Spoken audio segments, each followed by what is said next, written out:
Dans le bureau de création, Daphné repense à son baiser avec Carter. Il semble l'avoir affectée plus qu'elle ne l'aurait cru. Elle n'était pas censée tomber amoureuse de lui, mais elle l'a fait. Elle rassemble ses affaires, repensant au moment où elle avait annoncé qu'il était temps pour elle de rentrer à Paris. Zin d'entrée veut lui parler d'un parfum spécialement pour Hope for the Future. Mais elle lui répond qu'il faudra attendre car elle quitte la ville. Zin n'arrive pas à croire que Daphné parte. Il dit qu'il y a tellement de travail à faire. Mais elle répond que son travail là-bas est terminé. Zin n'arrive pas à croire que Daphné parte, disant que c'est insensé. Elle espère qu'ils se croiseront à nouveau. Elle lui souhaite le meilleur. Mais doit finir de faire ses valises. Il la raccroche au nez et lui dit que ça ne colle pas, car Steffi l'a amené là pour une raison, et il lui demande si c'est lié à Carter. Zin sait qu'il a raison. Elle part parce que cela a quelque chose à voir avec Carter. Dans le bureau principal, Hope demande à Carter s'il va bien.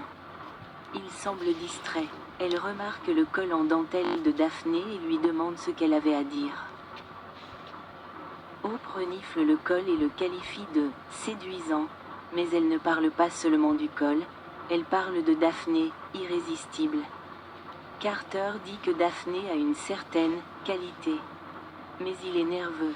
Hope dit que Daphné est connue pour beaucoup de choses, notamment qu'aucun homme ne peut lui résister. Elle lui demande s'il ressent la même chose pour elle. Ce qui le rend encore plus nerveux.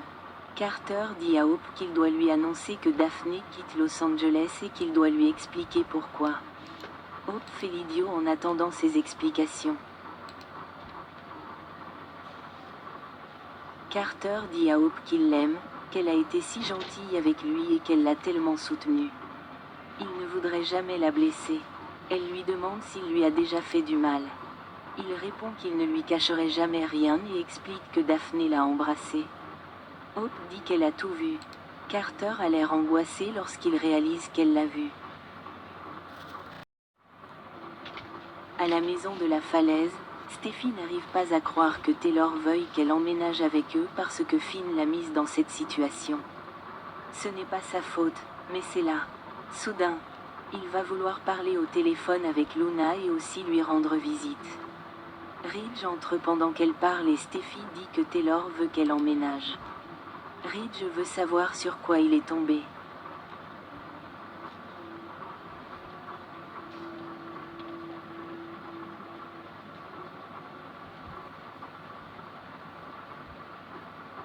Steffi explique que Finn a une fille adulte. Taylor acquiesce, sachant que l'autre chaussure n'est pas encore tombée.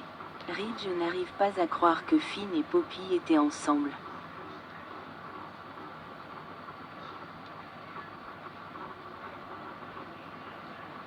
Taylor n'arrive pas à croire qu'elle ait séduit son neveu. Ridge demande si Finn savait qu'elle était enceinte et Steffi explique que Finn était jeune et naïf. Malgré cela, Ridge n'arrive pas à croire que Finn vient d'apprendre que sa cousine, dérangée, est sa fille. Ridge n'arrive pas à croire que Finn est la fille de Luna.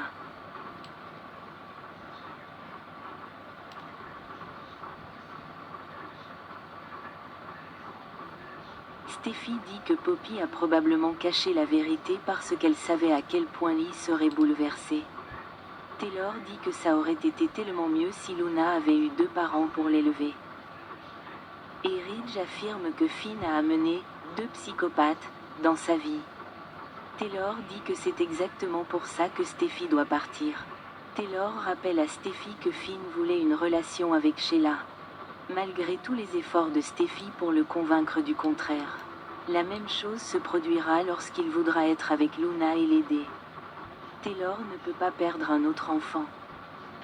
Steffi est d'accord avec Ridge lorsqu'il dit que Luna est une psychopathe, mais Steffi affirme que ce n'est pas la faute de Finn et qu'elle ne le quittera pas. Chez Bill, Luna serre Finn dans ses bras et lui dit qu'elle n'a plus à se soucier de son père. Elle est choquée lorsqu'il confirme qu'il est bien son père. Luna demande comment c'est possible et il sait que c'est difficile à encaisser. Mais il répond qu'il vient de l'apprendre lui-même et qu'ils auraient dû le savoir plus tôt. Mais qu'ils ne l'ont pas fait. Luna n'arrive pas à croire que Finn ait couché avec sa mère. Il dit qu'il n'en est pas fier et que ce n'est arrivé qu'une fois. Luna lui demande s'il savait que le timing était parfait. Mais Finn insiste sur le fait que Poppy a menti et lui a dit que le bébé n'était pas de lui. Mais maintenant, ils doivent accepter le fait qu'elle est sa fille. Finn explique comment il a couché avec Poppy, ce qui ne fait qu'accroître la colère de Luna. Elle dit que Poppy a toujours fait ce genre de choses, où elle prend ce qu'elle veut, même si cela signifie coucher avec son neveu. Tout ce qu'elle sait, ce sont des mensonges, car Poppy ne fait que mentir. Si seulement elle avait dit la vérité, Luna aurait pu connaître son père. Finn explique que Lee a fait un test ADN sur Tom Star et sur le père de Finn, mais qu'ils se sont révélés négatifs. Finn dit que Poppy n'a jamais avoué la vérité. Alors il a fait ses propres tests et cela a confirmé ses soupçons. Il a confronté Poppy, qui a dit qu'elle n'en était pas sûre et qu'elle essayait seulement de protéger l'avenir de Finn. Luna pleure et Finn s'excuse de ne pas avoir été là pour elle, car il l'aurait élevée et aurait été son père. Ils ont été privés de toutes ces années ensemble. Il n'a pas eu la chance de comprendre les choses. Luna dit qu'elle a toujours rêvé de voir son père et de savoir qu'elle était désirée. Elle le serre dans ses bras en répétant « Mon père », encore et encore. Une larme coule sur le visage de Finn.